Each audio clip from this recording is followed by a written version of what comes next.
President Biden suggests that Republicans who criticize high gas prices would have let Putin roll over Ukraine.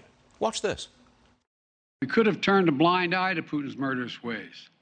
The price of gas wouldn't have spiked the way it has. I believe that would have been wrong. So for all those Republicans in Congress criticizing me today for high gas prices in America, are you now saying we were wrong to support Ukraine? Are you saying we were wrong to stand up to Putin? Are you saying that we would rather have lower gas prices in America and Putin's iron fist in Europe? I'm sorry. The arguments are just plain weak. Governor Mike Huckabee joins me now. How can the president keep blaming Putin when it's just not true? Stuart, he is Ron Burgundy from Anchorman. He reads whatever is put in front of him. He didn't write that. He has no idea that he's saying what he's saying because it doesn't make sense. You can't say that it's all about that Republicans won't stand up to Putin. Heck, he didn't stand up to Putin. He was the one that went kicking and screaming to even give some modest assistance to Ukraine in the early days of Russian invasion. And this is nonsensical for him to say that he's doing everything he can. No, he isn't.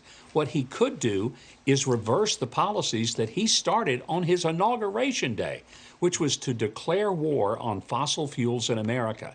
Now he's going hat in hand to the Saudis all over the world, begging them to bring some supply. He ought to fire up Air Force One instead of going to Saudi Arabia. Just go to Midland, Texas, and tell them that he's sorry for how he has trashed them.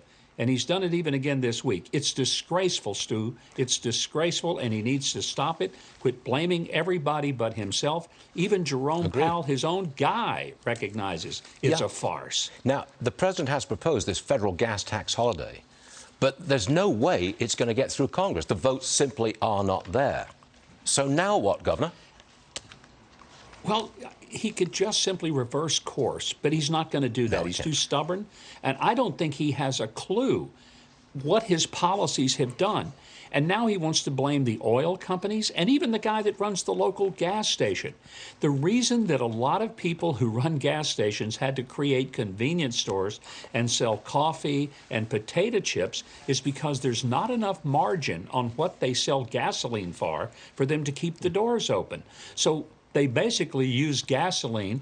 They make a couple of cents. They don't make much money on the gasoline. They make more money selling you a soft drink, a cup of coffee, or a donut. And if it wasn't for that, I'm not sure where we would get our gas. I think you're right, Governor. I think you are. All right, Governor Huckabee, always a pleasure. See you again real soon,